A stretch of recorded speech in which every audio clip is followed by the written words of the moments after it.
निशा digital recording studio Madhuban.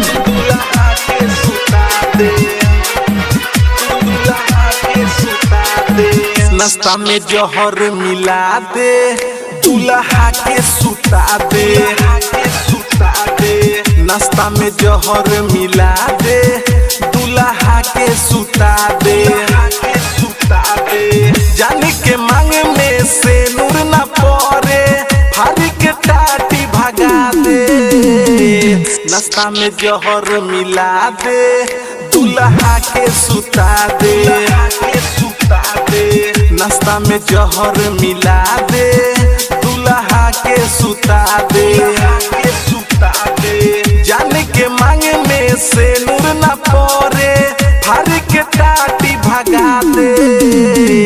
नाश्ता में जहर मिला दे, दूल्हा के सुता दे। नाश्ता में जहर मिला दे, दूल्हा के सुता दे।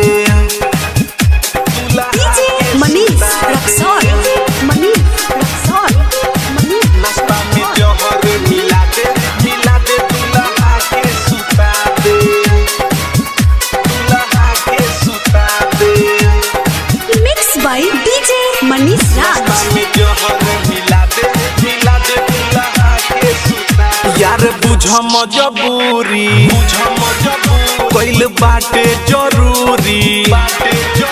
जान रहे ना पइहे, होके हमरा से दूरी।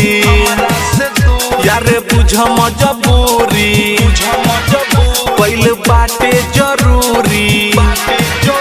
जान रहे ना पइहे, होके हमरा से दूरी। करिनी होरा दुख बुझ न थोड़ा, इहे बसर धपुरा दे। नाश्ता में जहर मिला दे, दूल्हा के सुता दे। नाश्ता में जहर मिला दे, दूल्हा के सुता दे।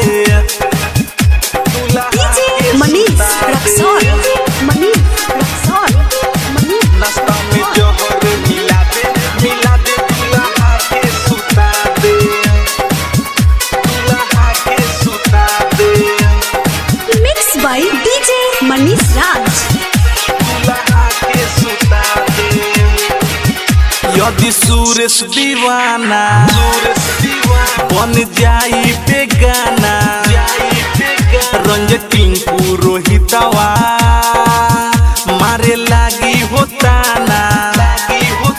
यदि सुरेश दीवाना बन जाई बेगाना, रंज टिंकू रोहितवा मारे लागी होताना। अलगा हो जाई यारे हमरा से जान हो, ऐसा नसीकावा गिला दे। नाश्ता में जहर मिला दे, दूल्हा के सुता दे। नाश्ता में जहर मिला दे, दूल्हा के सुता दे। जाने के मांग में से नूर न पड़े, फाड़ी के टाटी भगा दे। नाश्ता में जहर मिला दे, दूल्हा के सुता दे। नाश्ता में जहर मिला दे, दूल्हा के सुता दे। निशा डिजिटल रिकॉर्डिंग स्टूडियो मधुबन।